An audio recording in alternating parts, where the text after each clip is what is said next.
अस्सलाम वालेकुम फ्रेंड्स, आज की वीडियो उम्रा की ताज़ा तरीन अपडेट के हवाले से आपको सबसे पहले बताता चलूं कि नुसुक प्लेटफॉर्म पे जो दोस्त जानना चाहते हैं तो मक्का पाक में 100 प्लस जो होटल हैं वो मुसन्नफ जो नुसुक प्लेटफॉर्म से रजिस्टर्ड से आप उठा सकते हैं।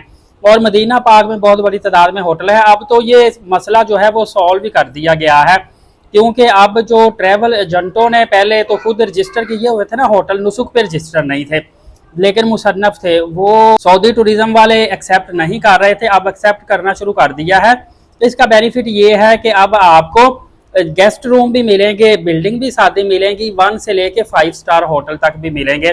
पहले आपको लग्जरी होटल ज्यादा मिलते थे और जब होटल मुकम्मल बुकिंग क्लोज हो जाती थी तो उसके बाद फर्दर जो लोग हैं उनको मदीना पाक आने से रोक दिया जाता था। इसकी वजह से क्या हुआ था, जो लोग 10-10 12 दिन, मेरे जानने वाले अपने थे, उन्होंने 28 दिन का उम्रा करना था, 13 दिन मदीना में स्टे करना था, उसको 5-6 दिन से ज्यादा स्टे मदीना पाक में नहीं मिला था।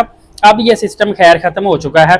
इसके अलावा आपको बताता चलूं, 1 या 3 माह का उम्रा, इसके लिए हर सूरत में आपको रिटर्न टिकट वो भी ओरिजिनल लाजमी करवानी पड़ेगी। पहले तो हम डमी टिकट जो होती थी ना, जो 2-3 दिन वैलिड रहती थी ओरिजिनल PNR के साथ, वो करवा लेते थे।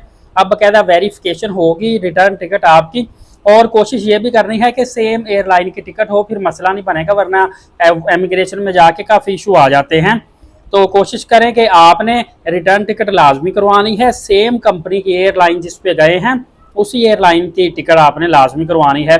और उम्रा वीज़ा पर रहते हुए अगर आप इंडिविजुअल हैं और आपकी टिकट रिफंडेबल है, फिर आपका दिल करता है कि मैं महीना और या 15 दिन या 2 महीने और रहूँ, 3 महीने तक अप टू 3 मंथ आप उम्रा वीज़ा पर फिर क्याम कर सकते हैं। उसके लिए अपने ट्रैवल एजेंट को बताना पड़ेगा, वो अप्रूवल लेके देगा, आपसे फीस भी लेगा। इसके अलावा जिनके पासपोर्ट ई पासपोर्ट है ना, वो जद्दा में जैसे ही लैंड करें सीधे ई गेट से वो फौरी इमिग्रेशन करवा के निकल जाएं, उनको लाइन में लगने की ज़रूरत नहीं। नॉर्मली तौर पर इतनी ज़्यादा फ्लाइटें डिफरेंट ममालिक से आई होती है कि जद्दा एयरपोर्ट पे उतरने के बाद एक तो काफ़ी चल के जाना पड़ता है इमिग्रेशन काउंटर पे, आगे से इमिग्रेशन पे भी हमें 2-2.5 घंटे नॉर्मल डेज में लगते हैं, रश हो तो फिर 4-5 घंटे कहीं भी नहीं गए, बंदा वैसे ही थका होता है। और एक और आपने चीज़ का ख्याल करना है कि आपने जैसे ही अपने होटल रूम में पहुंचना है फौरी सामान रख के उम्रा की अदायगी करने नहीं चले जाना।